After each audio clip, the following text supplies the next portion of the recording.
Alicia, welcome to Engineering Better Conversations. And I am so excited to talk to you about courage and having that courage to do different things, to have the different conversations with yourself, with people. So when you initially think about courage in the corporate world, what comes up for you? What is that thing that drives courage? So, first of all, thank you for having me. And what a great series of topics that you have about this. It's so important. Our ability to communicate and our ability to really recognize who we are and how we play in the world is just so amazing. So, I'm so happy to be able to be part of this. When I think of courage, I'm struck by the difference between what we as an audience see and what the person who we're admiring for their courage has and what they've had to go through in order to really stand for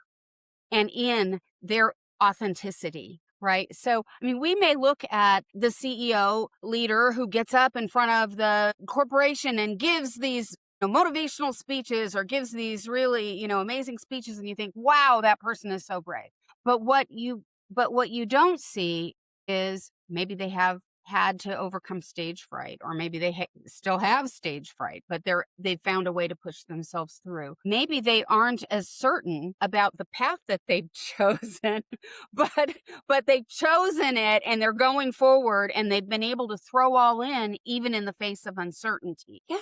Courage does show up, and it's interesting. The last speaker I interviewed talked about her having to overcome stage fright and that courage. And it's amazing how many leaders can struggle with courage in different aspects. So they may be good in one area and they figured out how to build the courage in that area, but other areas are where they can struggle. So when you think about courage, what are some of the different areas that courage shows up or where we need courage in leadership? So that's a great question. And I think underlying it, my philosophy is you got to grow, or, you're either growing or you're descending, whether you feel it or not, right?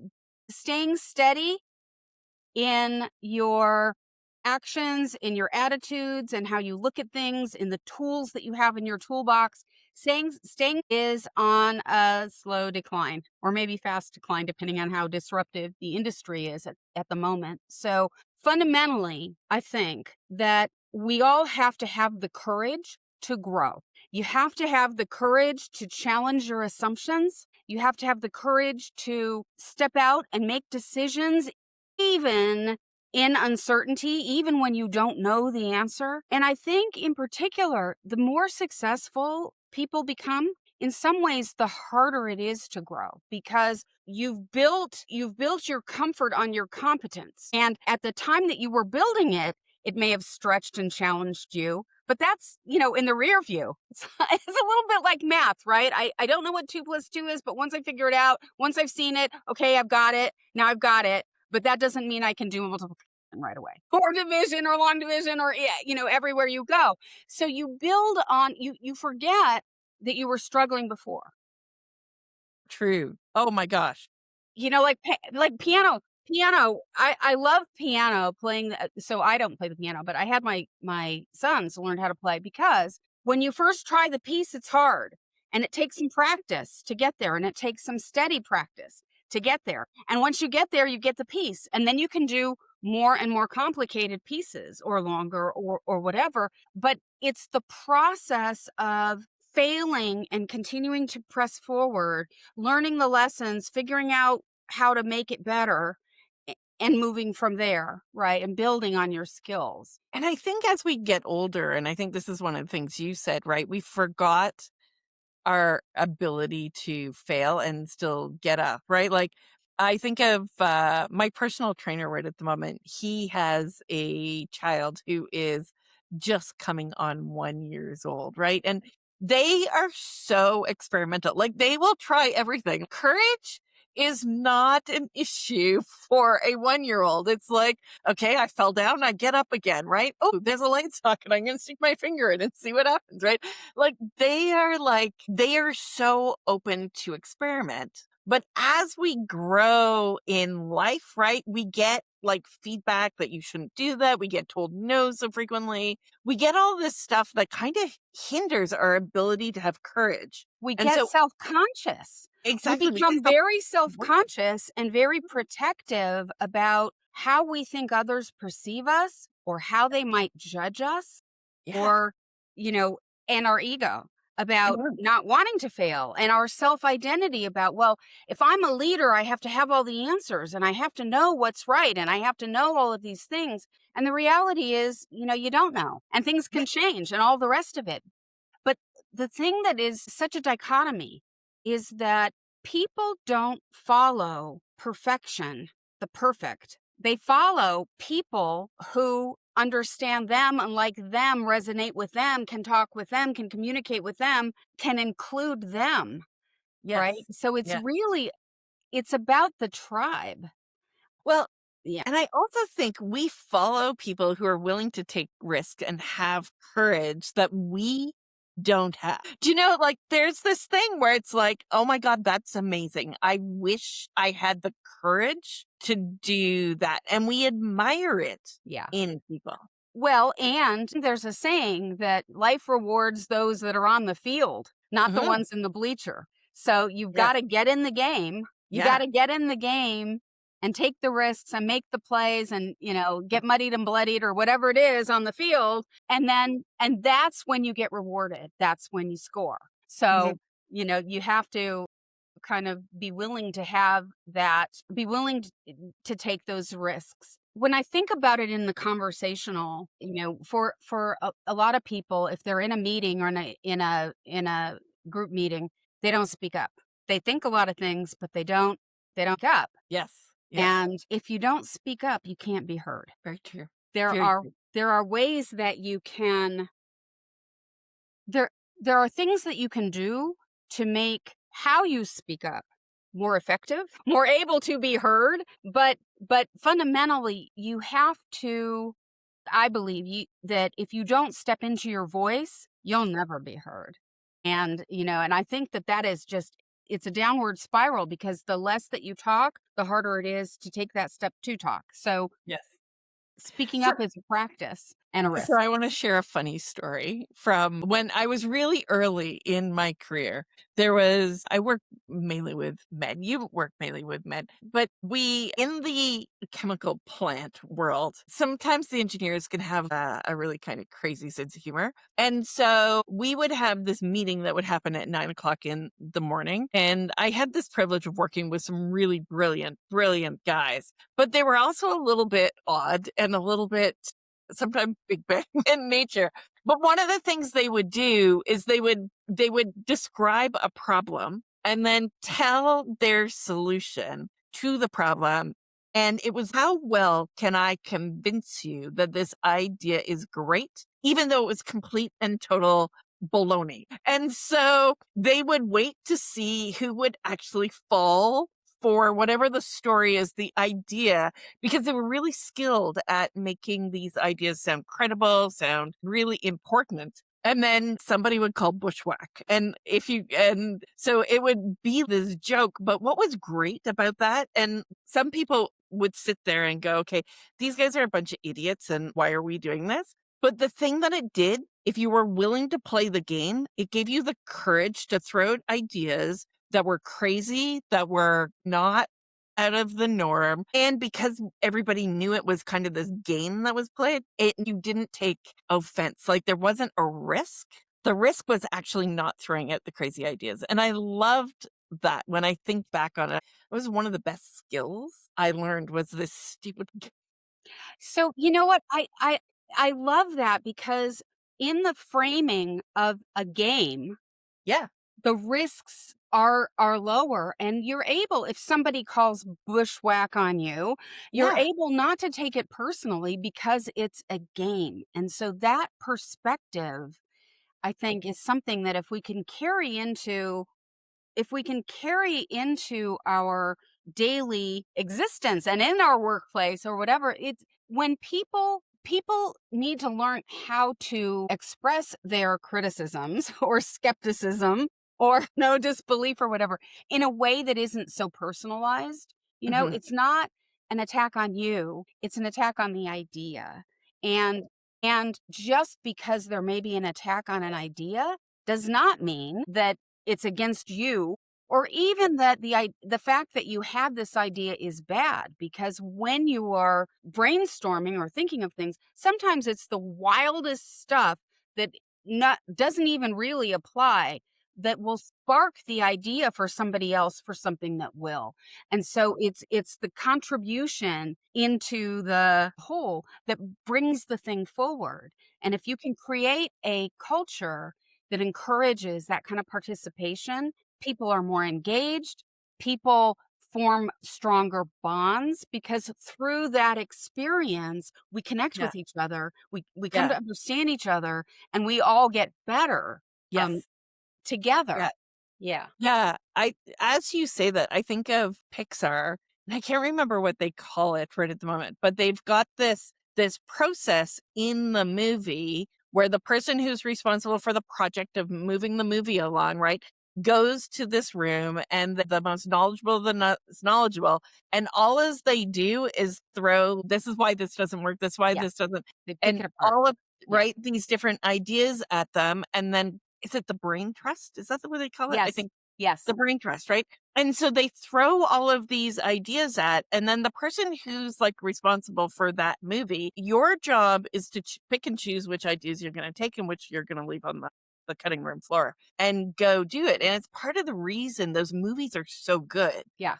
is Yeah. because they are open to allow people that courage to say exactly what they think, and that person isn't taking it personally about them, which I think is really important to what you just said. Yeah. I think embedded in that is the courage to recognize that you may have a brilliant answer, but it still may not be complete, and it still may be improved by others. And so having the courage to be open-minded enough to allow a stress test against, like, I think I have the path, I think I have the product, I have the service, I think it's great. And then we have the conversation and you say, but what about this? But what about that? Now, if I get defensive about that and stick to, if I use that as a way that, no, I'm going to be entrenched and stick to my guns, then I'm not going to necessarily improve it in ways that I otherwise could.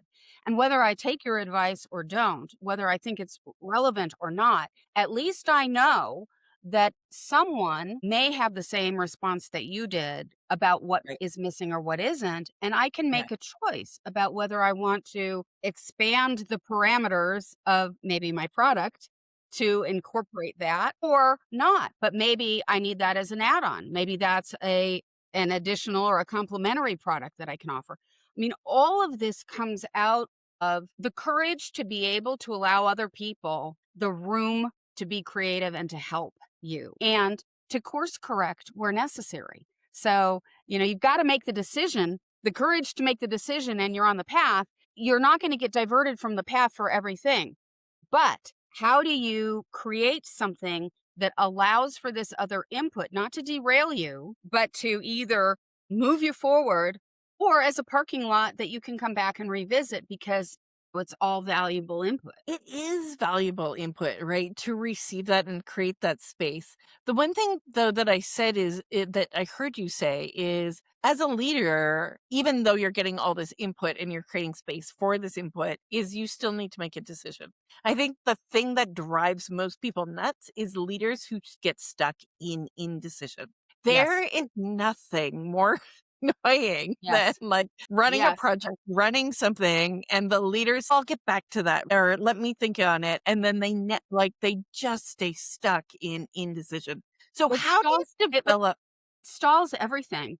And so, sort of the metaphor that's always in my head is that it's easier to move or to adjust or to accelerate or to build momentum from a car in motion rather one that's stalled and stuck. And so, sometimes just putting your foot on the accelerator and moving forward, then you can adjust as need be to get to where you want to go, but you've got to be in motion to make that happen. You can't really move a parked car. So how does somebody, I agree completely. Agree completely. Pushing a parked car is a lot of work. The gas pedal moves it so much easier. How do you encourage a leader to make decisions faster that and develop that courage to do it? Because the higher up you go, it can get scarier in making those decisions and you don't want to fail. What's something that you encourage them to do? Well, I'm a huge proponent of creating in advance a decision making framework. Mm, You know where you want to go, and that becomes the filter from the actions that you're going to take. Does it move me forward to that or doesn't?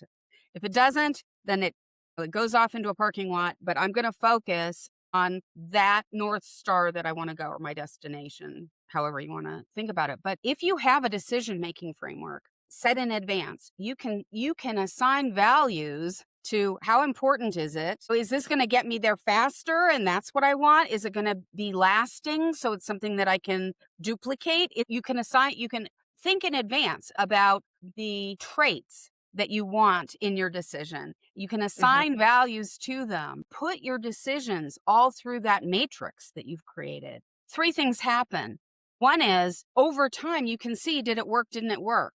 You also can evaluate, okay, if the decisions that I'm making aren't getting me the results that I want, what can I change in the framework so that I can incorporate that thing so that over time I make decisions better? Having a matrix like that, through which you can filter your decisions, you can make your decisions much more quickly and much more confidently because rather than just reacting to things that come up in the moment, things important and not important that drive your time, you can really retain your focus on what it is that you want to do and you're driving it proactively as opposed to just being reactive. So I am a huge advocate for this, and this is not something that many companies do or have or that leaders do. They might have an innate thing that says, "Okay, I wait till the very last minute and then the deadline forces me to decide, so in the moment I'm going to decide." Or they think, "Well, I decided with my gut this time, so I'm going to decide with my brain this time, so I'm going to decide with like," and they bounce back and forth between methodologies. They don't have the thing that really works for them, and I think that that's a competitive advantage for companies that do have it. That like just brought back something that I learned really early in my career. And I will have to tell you, I have not used it very much, but now you're reminding me definitely why that is that is important. I trained in something known as Kepner-Tregoe analysis. And I don't know if you've ever heard of KT. I haven't heard of that term in like only A long 20 years. time. In a long time. But they had was frameworks to make decision, to help you figure out root cause, to help you move forward.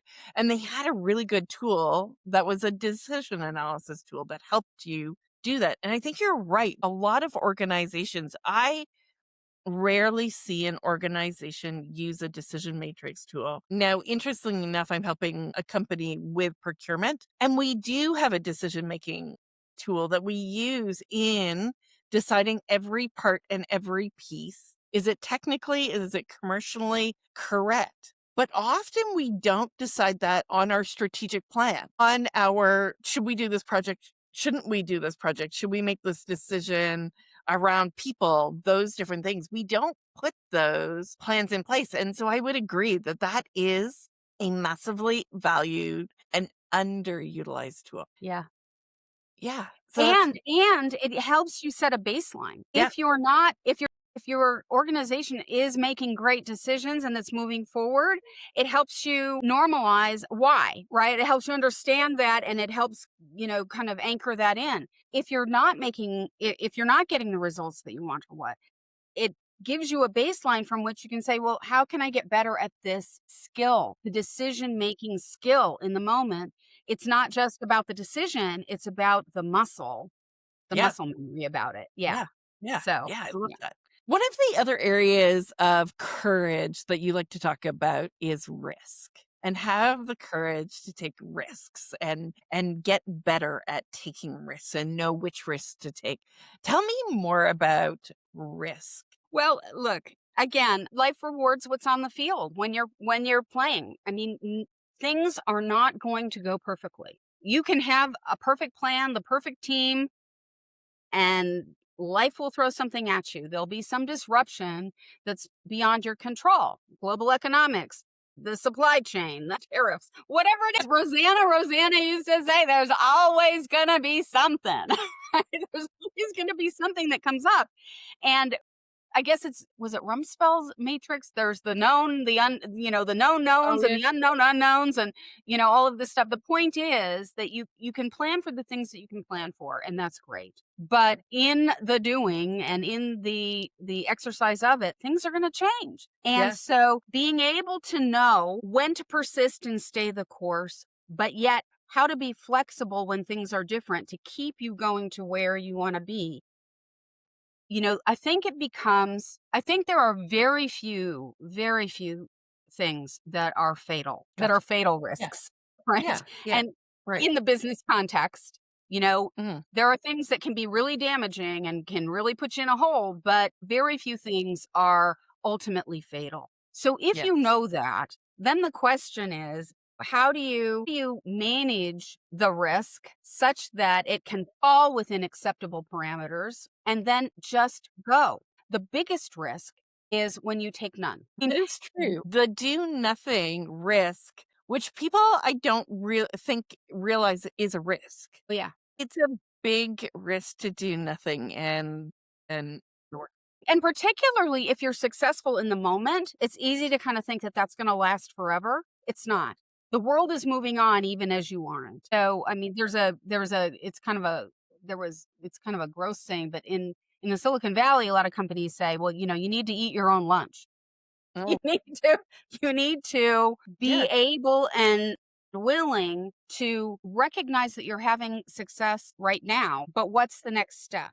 What are the Yes. things that are disruptive? What is your competition doing to try to, eat away at your marketplace? And how can you take the next step forward into the future? The Mhm. best buggy whip manufacturers lost out when Yes. cars got mass produced, right? I mean, there is going to be something. And so keeping your eye on the horizon, not to be distracted or not to take away from the core Right. value that you're giving your customers, but so risk has to be risk for you to step out of your comfort zone and to learn new things, risk for your organization to be willing to admit that this current success that you're having, if you're having that, will not last forever. And what is it going to take to disrupt it and to move forward? Yeah. It's very true that and the world is changing more and more rapidly, right? Went from buggies to cars. Right at the moment, we're going to AI and we have no idea where this adventure is going to take us. It is like coming on quick and fast and change happens regardless of whether you want it to do or not, right? And so as you come from Silicon Valley, as you come with this background in law and corporate law, I'm sure you've seen risky decisions that at the time people were like, I knew I should make this decision and did, and that made changes. And so when you think of those people, what is it in them that allows them the strength, the personality to be, I can make this decision? So unfortunately, for a lot of my clients and others actually, unfortunately for many companies, they don't make that decision until they're in dire straits. They don't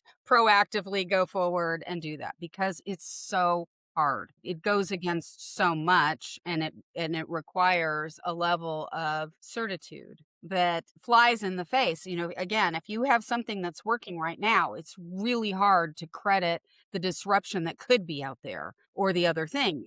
And you have your whole organization structured to deliver to this path where, you may not see this other path until it's already taken over. I worked at a company at one point that had invented, a layer of networking. It was a brand new invention. It was crazy. It was completely disruptive to what was there before, and they were very successful with it. And then a competitor came along and, did layer 4 through 7. We were layer 4, whoa, and they came up with layer 4 through 7, and it was like, "What?" And, just like that, things can change, and that was within our competitive lanes. Additionally, changes were being made so that that kind of networking wasn't even required anymore. So the layer 4 through 7 guys who were like, "Ha, ha, ha, we kicked them out." We're getting ha ha ha kicked them out. Anyway, all by way of saying that, but it isn't until really confronted with some grim realities. You're losing customers, you're losing marketplace, you're no longer a competitive offering. And Yeah. that's when they kind of retrench and look back at it. And in some ways, it's easier at that point because you're desperate and it becomes existential. And so the level of disruption that's in the organization about changing the people, changing their roles, changing what they do, changing how they do it, it's easier when you're confronted with the dragon than if it's sort of like, well, out there are these challenges, but I'm not feeling it right now, so life is good. I'm going to frolic in the meadow. Yeah. Right? There's a dragon. Yeah, and the reality is that's when your competitor comes in and takes you out. Yes. I think of Microsoft creating, what was it, Zune, and Apple creating the iPod. And Walkman, the Walkman versus the iPod versus now we've got streaming versus Netflix like used to mail DVDs in the mail, right? Now exactly, right? streaming and Yeah. creating, and yeah. Well, it's interesting because you're in the US right at the moment, and so, I may get some hate for this, but we have the Postal Service, and so the Postal Service you have the Postal Service in the US as well, and right at the moment, there's a lot of negotiations going back and forth around the Postal Service. What can they do really to save the Postal Service? Because the more they go on strike, the more we find ways not to use them.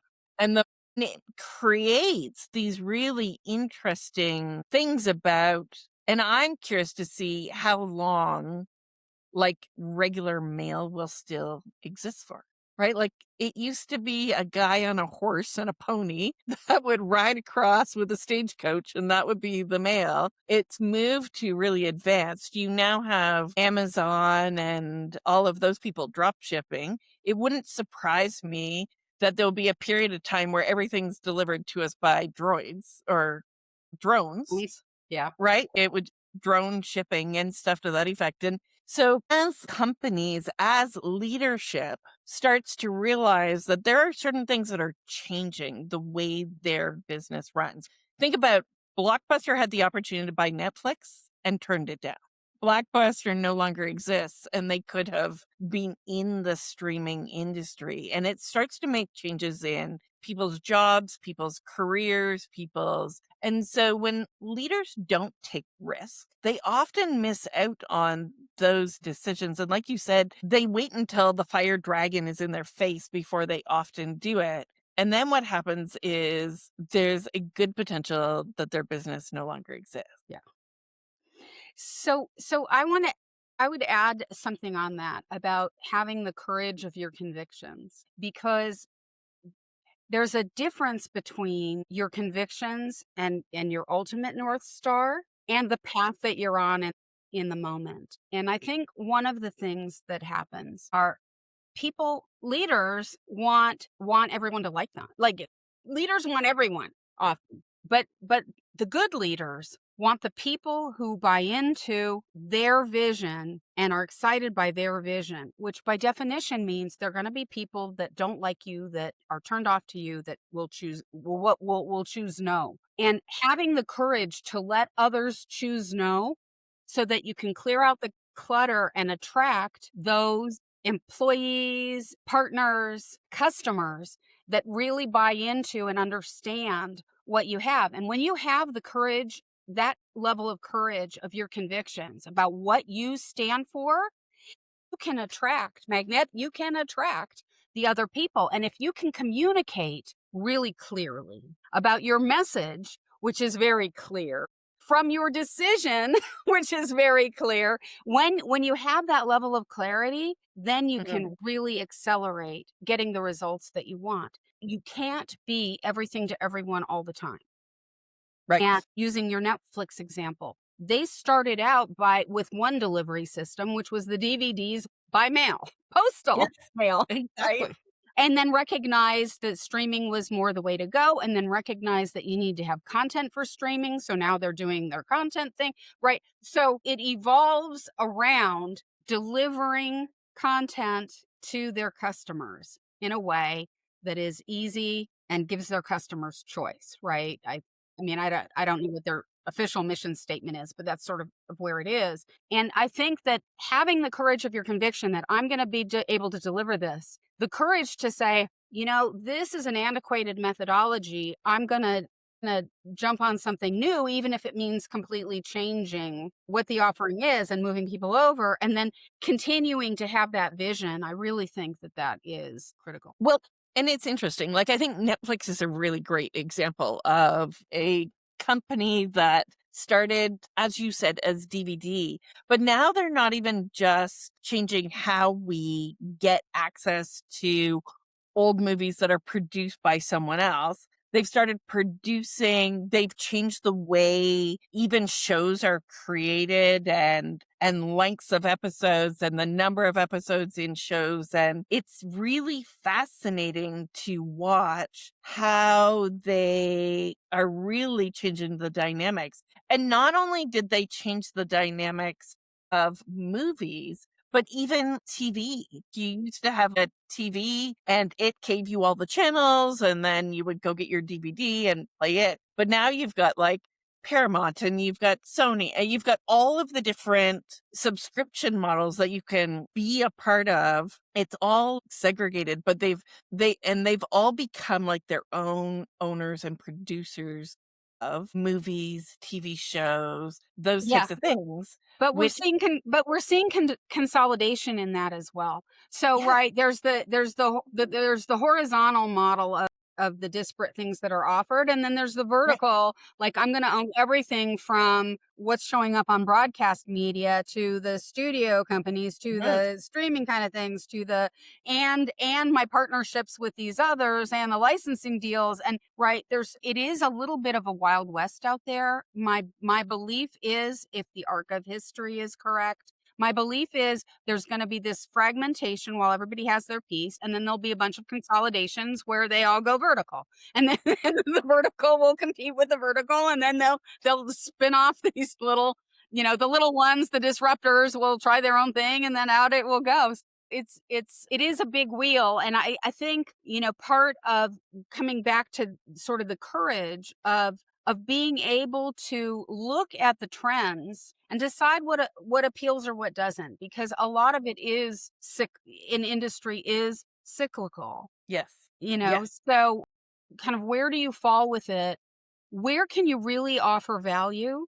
And I would bring this back to our courage when you're having the conversation. I said earlier, people should, have the courage to speak up. That should not be confused with talking just to talk, Yes. or hogging the microphone because you have it. And so you're going to talk forever about it. Mm, Clear in your mind a little bit about the point it is that you're trying to make. Or if you're thinking out loud, preface it with, I'm not really sure where I'm going with this, but these are the pieces that are sparking in my mind. Yes. Does any of that matter? Right? Something Right. that simple. It's not that you don't wait till perfection, but you at least bake it enough to know what it is that you're contributing. Have the courage to have the courage to do that. Take the moment if you need it. Speak Yes. up and be Yeah. clear and concise. Let other people play too. Have the courage. Have the courage to be the spark that starts the conversation. You don't have to own the conversation, and you Right. don't have to have the See where solutions. it goes. Yeah, Exactly. see where it goes. It then also makes me think about people who are so scared in their, and I can think of one person right at the moment that everybody in this team knows he speaks from a state of fear. It's like, no, these are the rules. This is how we have to do it, right? And they get stuck in this, I can't go forward and I'm going to put every roadblock in your way because these are the rules. And engineers are great at this type of thing. And sometimes lawyers are too, right? It's like, these are the rules. You can't break the rules. And I'm a rule breaker at heart, right? Like, if I can break a rule, I will break I the don't rule. screen people from jail, Nancy. I So don't I like even feeling break it. the rules. Like, if it's illegal or unethical, I'm like, okay, those two are not, but anything else is opportunity for breaking rules. It's funny. I was having this conversation with my ballroom dance coach. She's Nancy, you are going into competition. And so in these heats, you can do your gold patterns and your silver patterns. But in these heats, you can only do your silver patterns. And I love my husband, but he's never going to remember which is which. It's not going to happen.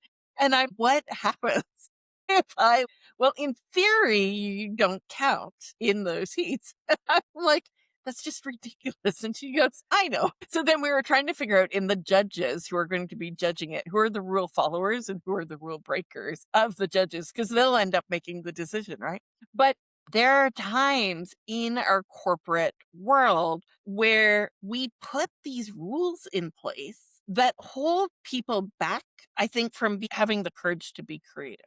And it's that creativity that needs to help move us forward. So I think that you can deal with that culturally. I think that the companies with which I work, we've created cultures that emphasize what the end result is, not necessarily the process to get there. I mean, process has its place. You need to be able to duplicate things, and in some ways, it makes things move very faster. Mhm. But you don't supplant choice in how to get there from that process, right? The process is there.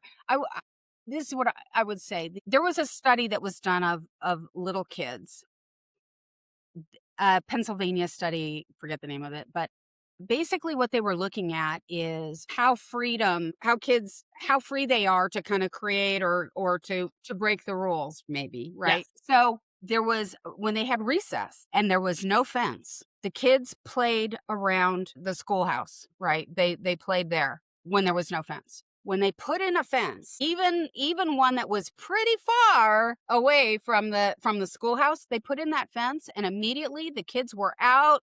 They were out by the fence line and everywhere in between. And the fence, the boundaries, maybe the rules, give us the outline of the container within which we can play. Mm. And so if you can open up the play, as long as it fits within these containers, people are free to run around and they're free to poke at the fence line and they're free to, holler to their friends way across the way. And all sorts of things open up when they have the boundary, because the boundary gives you the security and the amount of the space gives you the freedom.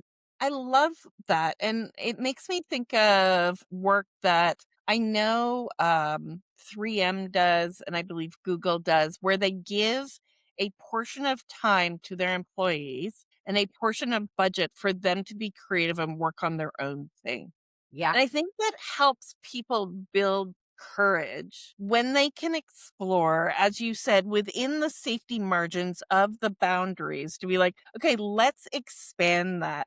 And the same is true if you think of Zorro and his circle, right? It's you're going to play in this circle. Once you've mastered it, we're going to increase the circle and then we're going to increase the circle. What I often see though is companies shrink the circle instead of expanding the circle. Yes. Yes. And so much is lost when that occurs because harnessing the ability to harness the creativity of your team, whether your team is your husband all the way through, your team at work or your team, your social circle team, we're surrounded by people that can support us and can get engaged and enrolled in what we're trying to accomplish and can bring their talents to bear. So helping them be creative towards the end that you want or the goal that you seek or where it is, that's where the magic happens. And I believe that above everything, with the AI disruptions and all of the things that it can do, and it's going to take your job and all of those things, one thing that it can't do, it doesn't have the power of imagination, and particularly imagination sparked with other people that can really drive the momentum. And that's where the magic occurs. And so I think more important than, being able to code or any kind of skill like that, or being able to, be a lawyer or any kind of skill like that. Like beyond those kind of skills, what's really going to be the differentiator is the creativity that you can harness, which comes from your imagination and ability to play. And if you can create that, that's going to be your competitive advantage in the future. I'm convicted on that, and I'll put my stake in the ground for that. I love that. I love that courage to play is the competitor's advantage. Alicia, is there any other question or point that you want to make about courage that we have not talked about?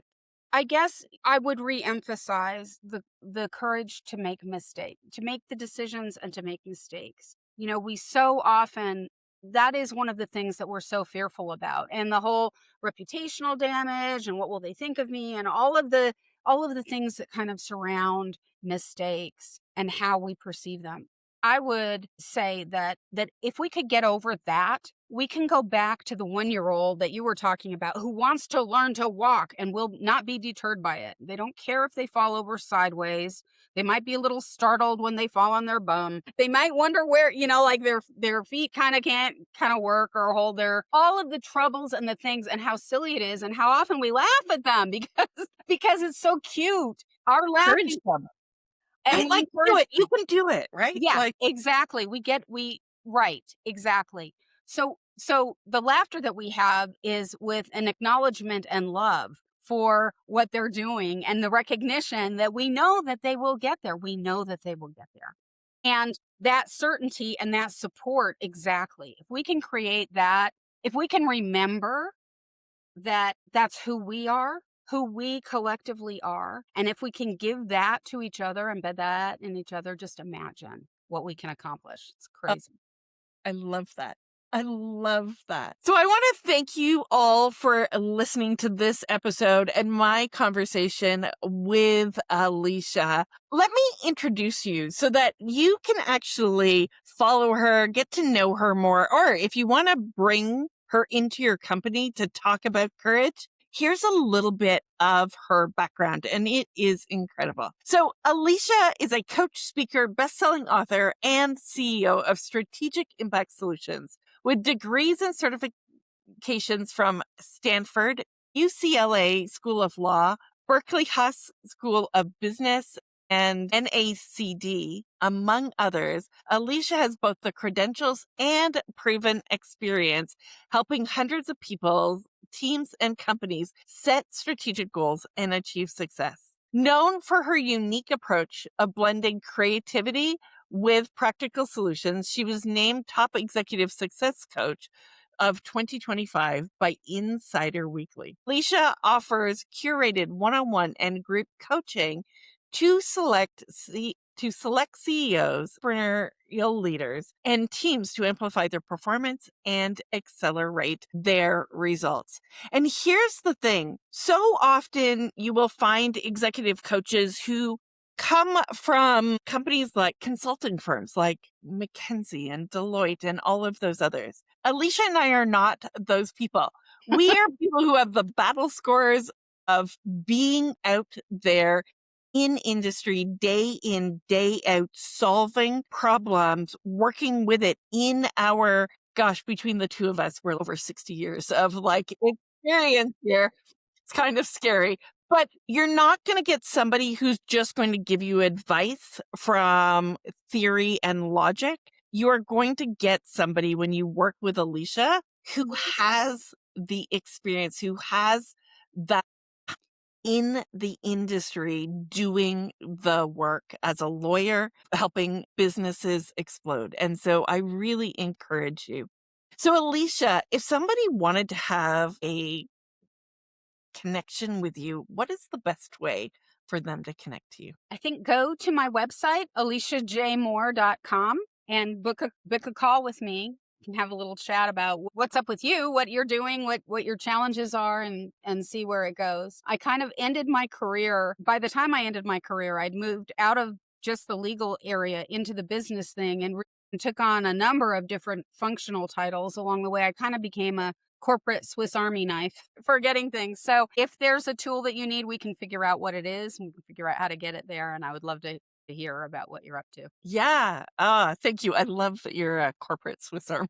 I think it's a great description. So thank you very much, Alicia, for being here. This has been an absolutely amazing conversation. And thank you, everybody who is watching Engineering Better Conversations. If you know of a guest that you think would be incredible for me to have a conversation with, to dive deeper in, that you would like to hear on this show, please DM me, drop their name below. I will gladly reach out, or maybe that guest is you.